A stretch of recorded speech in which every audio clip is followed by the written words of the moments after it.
Martes 31 de octubre del 2017. Muy buenos días a todos. Bienvenidos. Esto es Contacto Directo. Revisamos de inmediato quiénes son hoy nuestros invitados. Fernando Cordero, superintendente de Ordenamiento Territorial y expresidente de la Asamblea Constituyente. Observaciones a la consulta popular, las competencias del Consejo Transitorio de Participación Ciudadana y el rescate del espíritu de la Constituyente de Montecristi. Revisaremos los temas. Franco Romero, asambleísta de Creo, nos acompañará también. La consulta y el procesamiento judicial del vicepresidente Jorge Glass, asumidos por Alianza País de iniciativas de la oposición. Y justamente, ¿qué rol juega esta oposición en la coyuntura política? Lo vamos a analizar. Además, Leonardo Orlando, director general del SRI, el alza de impuestos y sus efectos de recaudación tributaria, precios, consumo de hogares y producción. Aquí iniciamos. El vicepresidente sin funciones, Jorge Glass, fue glosado por la Contraloría General del Estado en $80 millones. Esto tras encontrarse irregularidades en contratos de explotación y exploración de hidrocarburos cuando fue ministro coordinador de sectores estratégicos. En días pasados, el contralor Celi había solicitado a la Asamblea que resuelva la situación del vicepresidente Glass, notificado con la sanción de destitución por hallarse irregularidades en la concesión del campo petrolero Singue, cuando era ministro coordinador de sectores estratégicos. La Contraloría predeterminó responsabilidad civil culposa y estableció dos nuevas glosas en contra del vicepresidente sin funciones Jorge Glass por la terminación, liquidación y pago del contrato de participación para la explotación de gas del Golfo de Guayaquil en el bloque 3 en 2010. La primera glosa, según el informe firmado por el contralor subrogante Pablo Celi, es por $49 millones al ingeniero Jorge David Glass Espinel, ministro coordinador de sectores estratégicos, por cuanto en el ejercicio de sus funciones lideró los procesos de liquidación y pago del contrato de participación entre EDC Ecuador Limitada y Petroecuador. Según la Contraloría, no se evidenció los elementos y cálculos para establecer el valor como justo precio por la liquidación de dicho contrato. La segunda glosa es por $31 millones por la cesión del contrato entre la Corporación Eléctrica del Ecuador, CELEC, y Machala Power. Esto por no proporcionar al equipo de auditoría los informes, actas y demás documentos generados en los referidos procesos. Es decir, el monto total de la glosa es por $80 millones. Le consultamos al abogado del vicepresidente Glass, Eduardo Franco Loor, quien dijo que desconoce sobre el contenido de estas glosas. A esta predeterminación de responsabilidades se suma el informe definitivo emitido por la Contraloría el pasado viernes en contra del vicepresidente Jorge Glass con notificación de destitución por irregularidades en la adjudicación del campo petrolero Singue al consorcio DGC.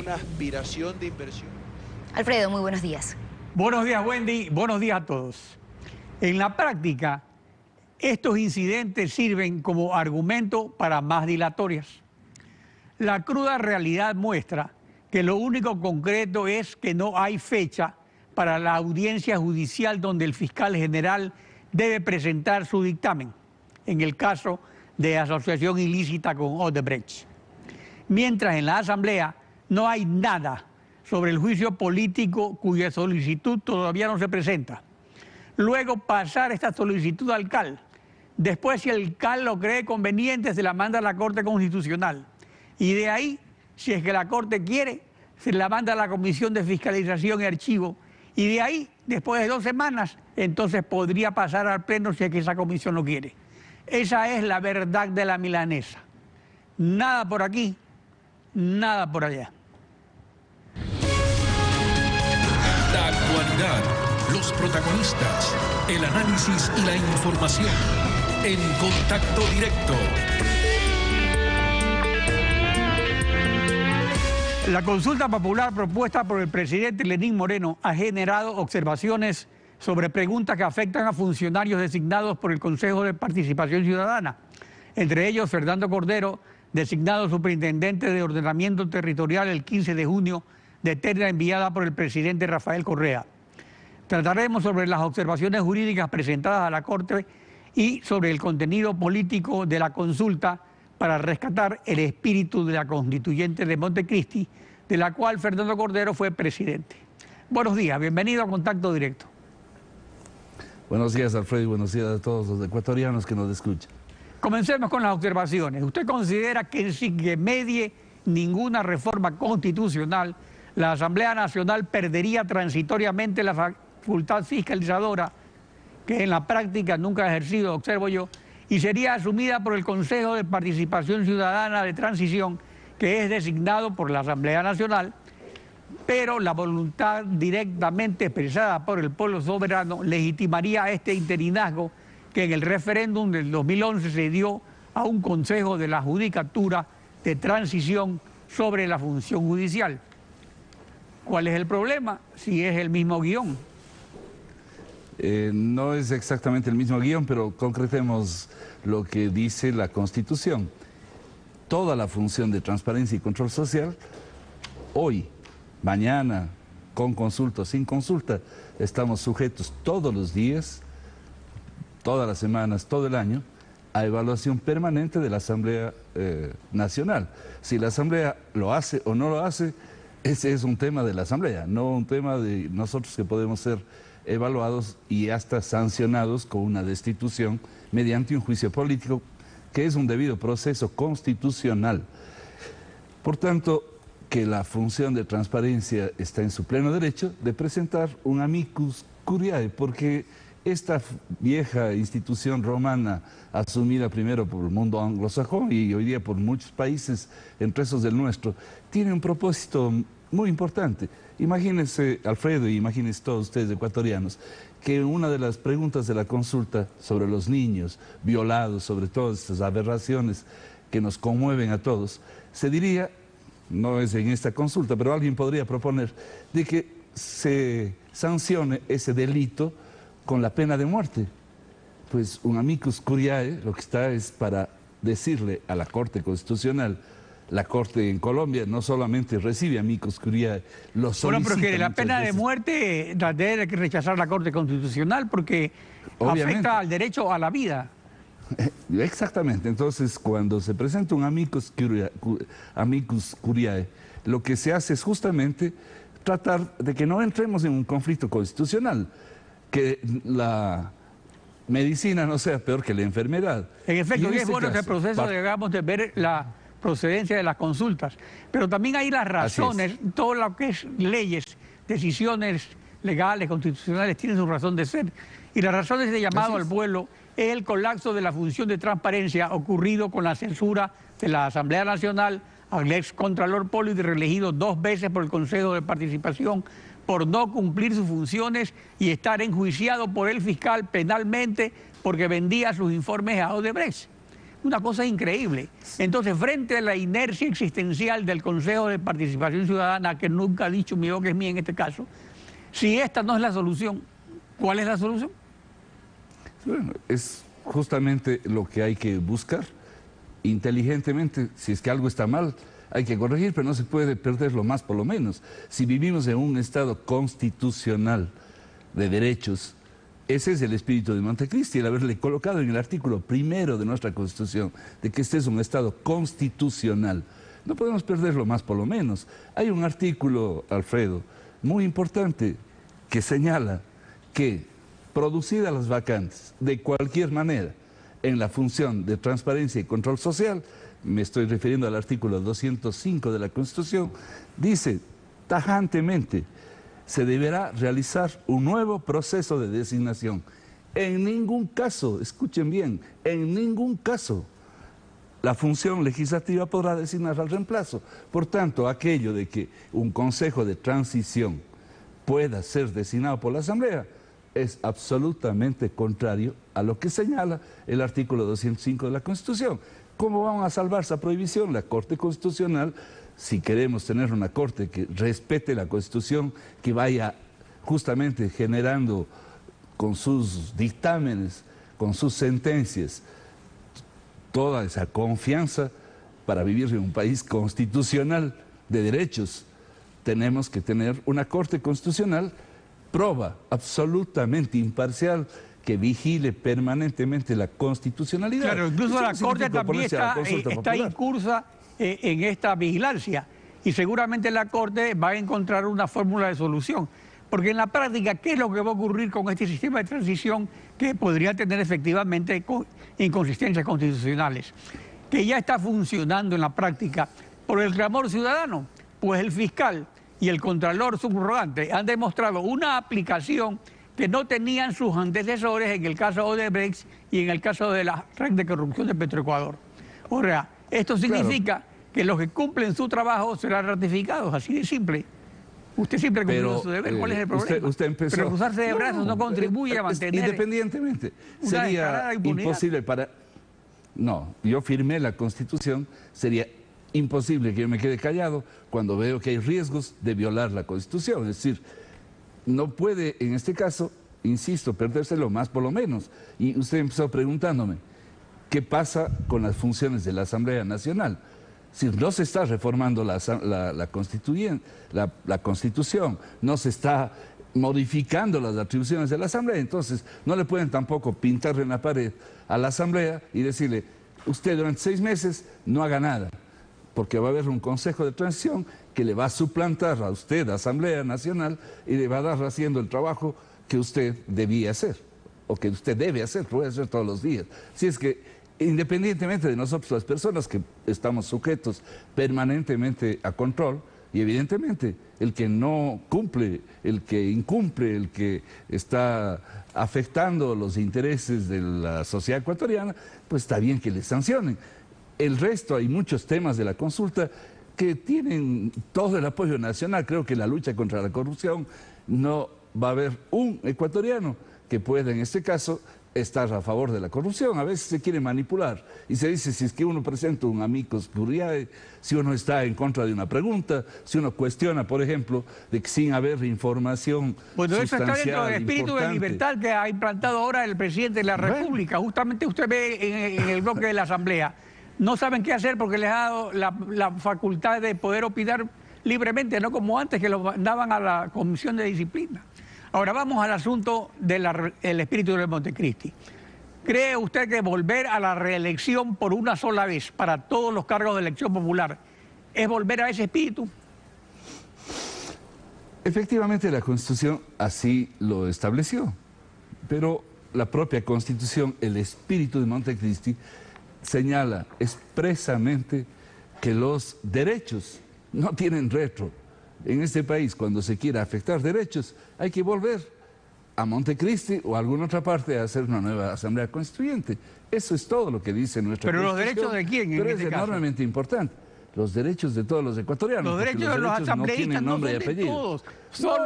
No. De los que ya han sido reelegidos y quieren volverse a reelegir. No es así.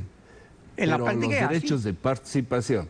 Sí, se quiere decir los 70 asambleístas que estarían prohibidos, hoy día unos cuantos alcaldes, hoy día unos cuantos prefectos, más el 17 millones de habitantes, 4 gatos. Eso no es relación de derecho. No es por los 4 gatos, ni por los pelegatos, ni por nadie de ellos. Los derechos son de los millones de ecuatorianos. Pero ellos no pueden hacer eso, porque ya están bloqueados por quienes desde el Estado se lanzan a la reelección consecutiva, pues. Bueno, pero eso es una distorsión de la democracia, ¿no? Porque la democracia funcione mal, en este caso vamos a atentar otra vez contra la Constitución, otra vez contra los derechos. Si algo se precia y todo el mundo alaba nuestra Constitución, es de que es una Constitución garantista de derechos. Si vamos a perder pero acerca de lo que es garantía de derechos, por ejemplo, hubo un caso muy interesante que usted intervino muy bien. Por ejemplo, acerca de la independencia de las funciones de la Asamblea. Cuando usted era presidente, en virtud de un diálogo democrático y pluralista, logró un consenso de todos los bloques sobre un pacto ético respecto al proyecto de ley de comunicación, para que respete a los tratados de derechos humanos. Y entonces esta fue la reacción del presidente de la República. Veamos. A mí sí me revuelve el estómago, está cayendo en la trampa, ¿no? Del consenso. ¿Con quién se consensúa y se sale en la foto? Con Fausto Cobos y Gilmar Gutiérrez. No podemos caer en la trampa de que en nombre de la democracia consensuemos. Eso es claudicar, eso es claudicación, no consenso, compañeros, no nos confundamos. En clara violación a la autonomía de sus funciones, pero nunca se respetó este pacto ético, pues los asambleístas de Alianza País respondían religiosamente a los dictados del jefe de Alianza País. Y cuando usted dejó la asamblea, eso sí es importante, por lo menos no se aprobó ningún proyecto, este proyecto fue aprobado en una sola noche, sin respetar siquiera el trámite legislativo, incluyendo un superintendente que nunca estuvo en el proyecto. Aparentemente esto quiere terminar el presidente Lenín Moreno. ahora respeta lo que decide la Asamblea. ¿Usted no considera que en ese caso, por ejemplo, se violó el espíritu de Montecristi estableciendo el antecedente para que la comunicación sea declarada un servicio público, en ese caso, mediante esa ley? Ni siquiera fue reforma constitucional. Una ley se reforma con otra ley.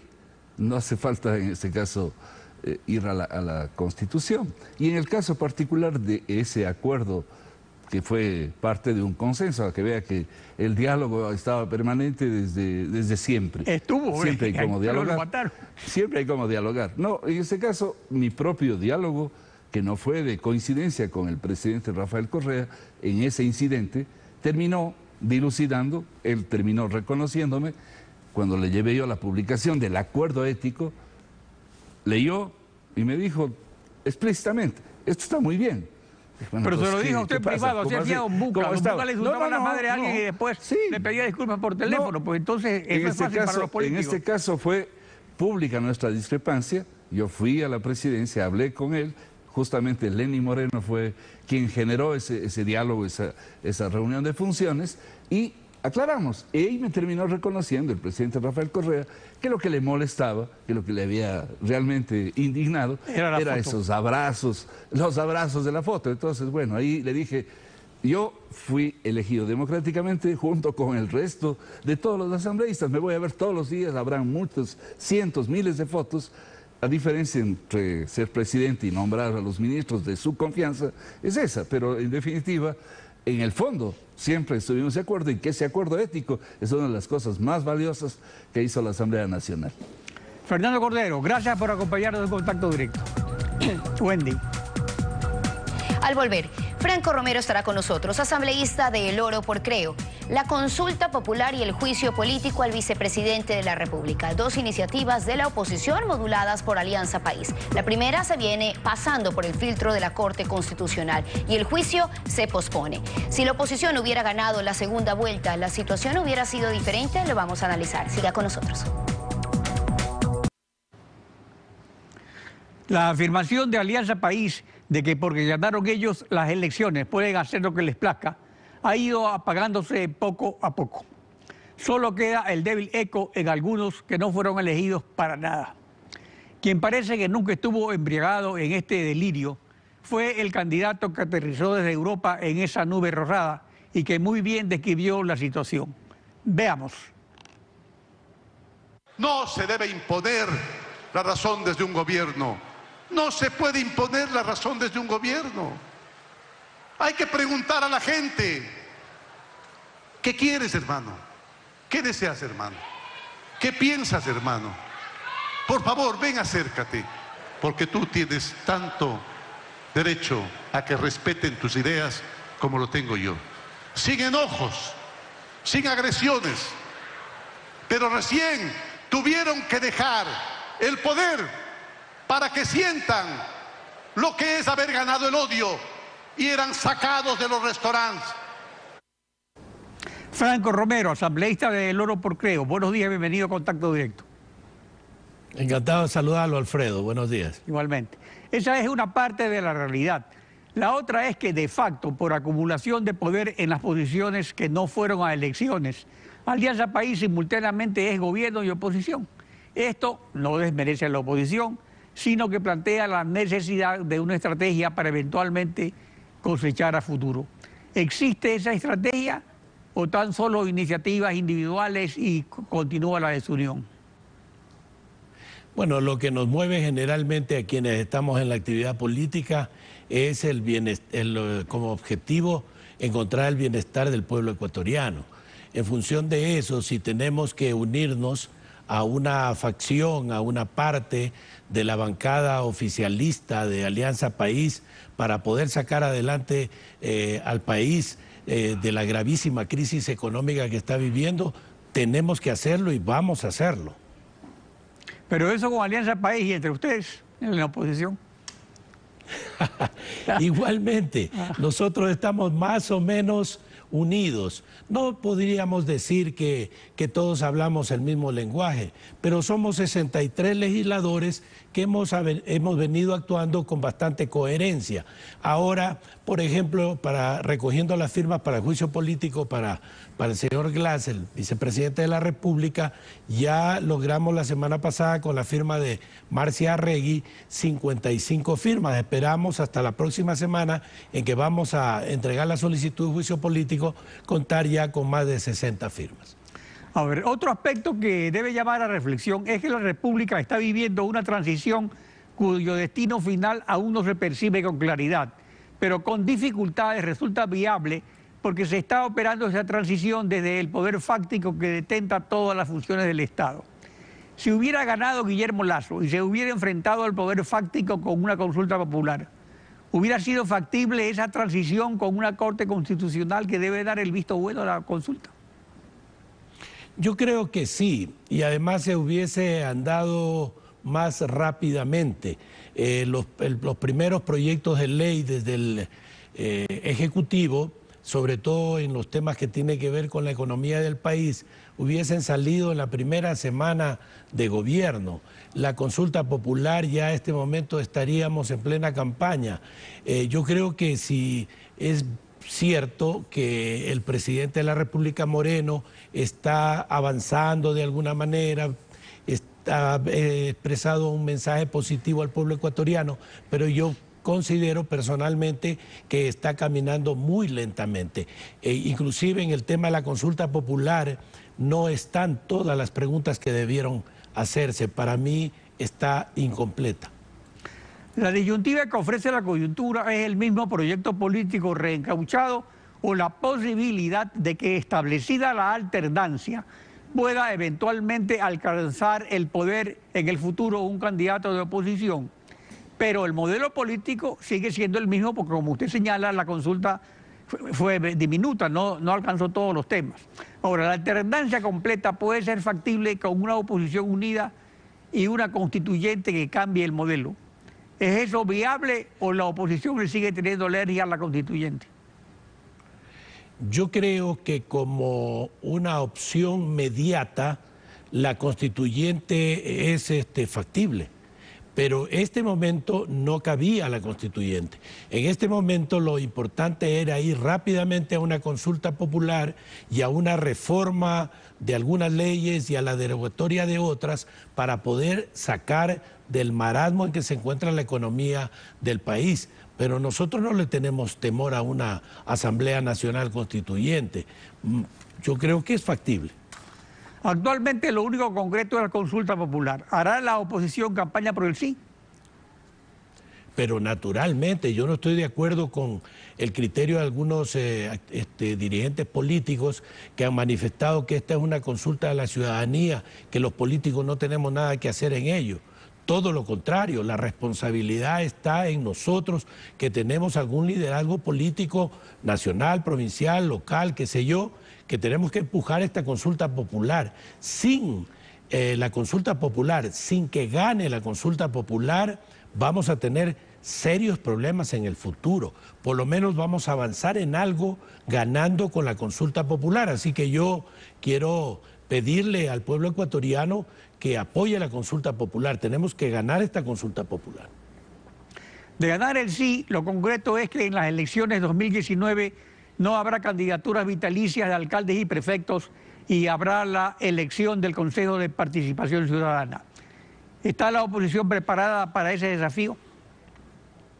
Eso es buenísimo, porque cuando los periodos sobrepasan 8 años, 9 años, tanto en alcaldías, prefecturas, presidencia de la República, generalmente se llega a la corrupción, porque los colaboradores de alcaldes, prefectos, presidentes se sienten ya dueños de sus puestos, de sus cargos, se acostumbran a la vida relativamente fácil y cometen actos de corrupción. No hay otra medida más conveniente para que funcione bien la democracia que no sea la alternancia en el poder.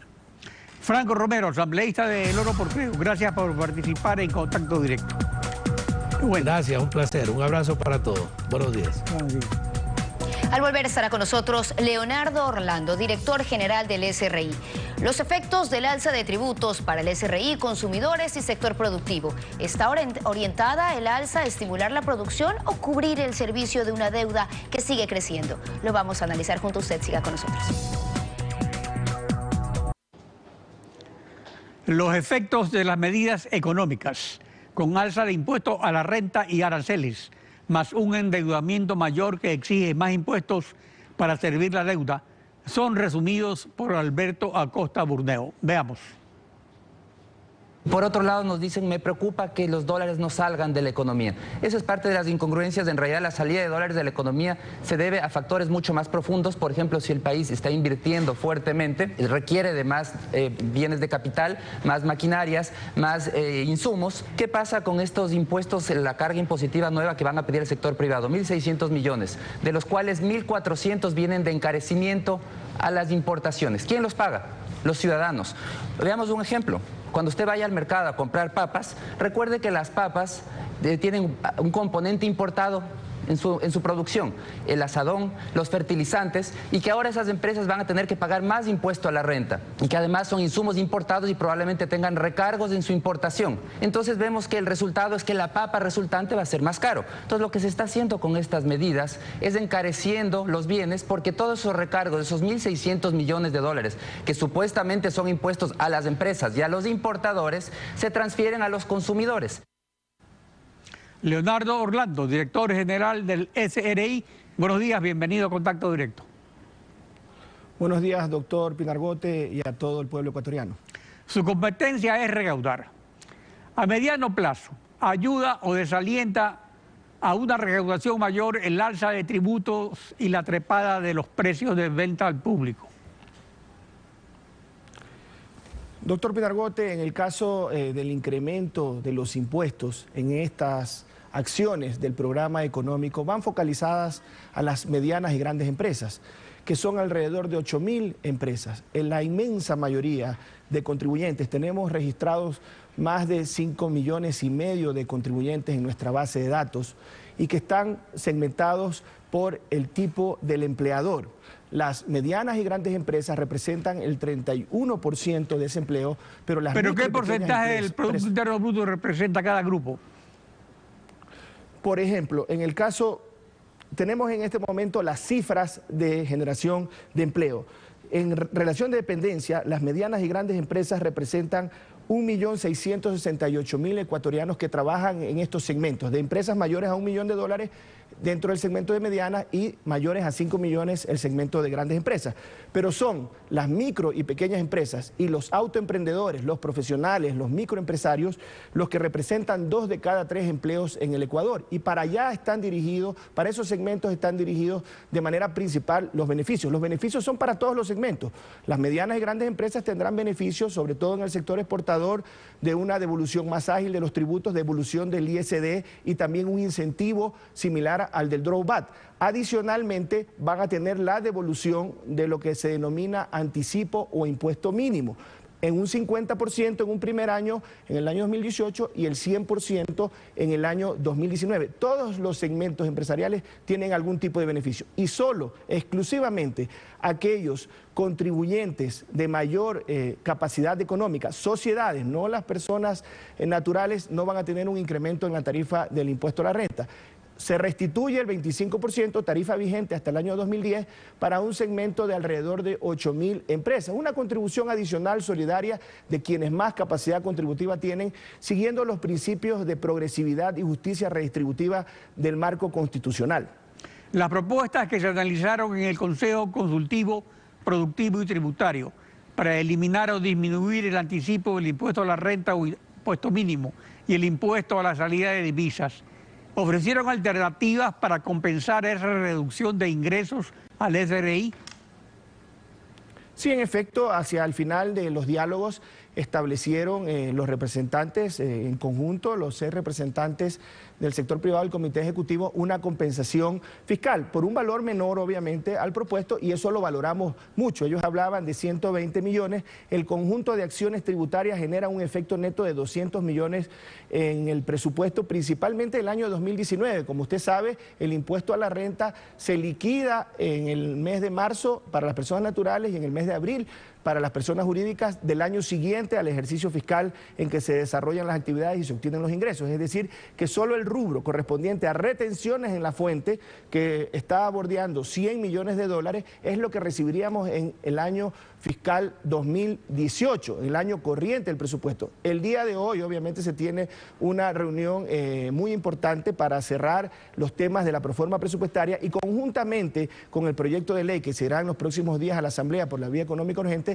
se cerrará la proforma económica y presupuestaria vigente para el año 2018. Y todas las medidas que el señor presidente ha dispuesto en el ámbito tributario, aduanero y presupuestario van enfocados a fortalecer un régimen de distribución más justo de la riqueza, a no afectar a las grandes mayorías con ningún tipo de medidas que encarezcan los servicios y bienes de consumo masivo. No se está afectando los combustibles, no se está afectando al gas, no se está afectando a las tarifas de energía eléctrica. Pero sí se trasladan los impuestos a los productos micro de las empresas que son grabadas, digamos, en lo que señaló Alberto Acosta, ¿no? Bueno, el impuesto a la renta es un impuesto que recae sobre las personas jurídicas y en última instancia sobre las personas naturales. Pero la renta, ¿de dónde viene? Del que paga, pues, el bien o el servicio. O sea, es el que paga la renta. A ver, la política de precios... le da la renta al empresario, digamos. Sí, efectivamente, pero en este caso las empresas van a tener que tributar, en el caso de medianas y grandes, 3 puntos más. Si hay una política de traslado de precios, la ciudadanía lo va a juzgar y lo va a evaluar y tendrá opciones para que al segmento de micro y pequeñas empresas que no van a tener una incidencia en este incremento de 3 puntos y que también hay importantes incentivos, que son incentivos para las grandes, medianas, pequeñas empresas que compran al sector de la economía popular y solidaria, al sector microempresarial de la economía se está incorporando importantes incentivos y al sector de microempresarios se les está exonerando a las empresas nuevas de micro. A ver, aquí hay un aspecto muy importante para el SRI, que se dice que para fortalecer la dolarización, el presidente anunció una ley para premiar la repatriación de capitales. Eso implica una especie de amnistía tributaria permanente ya para siempre, es una amnistía a una serie de empresas o una serie de individuos que han evadido impuestos, han sacado sus dineros fuera del país, pero entre esos están funcionarios corruptos. ¿Cómo se va a asegurar el SRI que en esa repatriación de capitales a través de testaferros empresariales no venga el dinero de los funcionarios corruptos? Doctor Pinargote, en el tratamiento de este proyecto de ley no hay nada señalado o parecido a lo que usted señala. Yo como director del Servicio de Rentas Internas jamás promovería un proyecto de ley que signifique un blanqueo de capitales o una amnistía indiscriminada a evasores de impuestos. No estamos trabajando en un proyecto de esa naturaleza y yo comparto y más bien invito a la ciudadanía y a todos los medios de comunicación a no hacer un repudio selectivo e interesado solo de la corrupción de carácter pública. Nosotros, los funcionarios públicos honestos, somos los más interesados que se investiguen y se sancionen a los culpables de delitos contra el erario nacional, pero también toda la sociedad en su conjunto tienen que repudiar el contrabando, la defraudación fiscal, el testaferrismo, el lavado de activos y el ocultamiento de la riqueza en paraísos fiscales. Para lo primero, para el ocultamiento de la riqueza en paraísos fiscales, para los servidores públicos ya hay una ley producto de una consulta popular. Para lo segundo, solo nos falta contagiarnos de más transparencia. No, para eso la ley es política. Yo estoy hablando de una cuestión económica, digamos. En todo caso, usted garantiza que se va a preocupar de que eso no vaya a ocurrir, de que no haya una endija o una brecha por donde se metan esos capitales. Leonardo Eso Orlando. destruye la moral tributaria de los contribuyentes cumplidores y jamás estaremos de acuerdo con un proyecto de esa naturaleza. Gracias por su participación en Contacto Directo. Wendy. Solo nos queda despedir, Alfredo, y si Dios quiere nos vemos mañana a las 7 de la mañana. Mañana continuamos rayando la desinformación en Contacto Directo.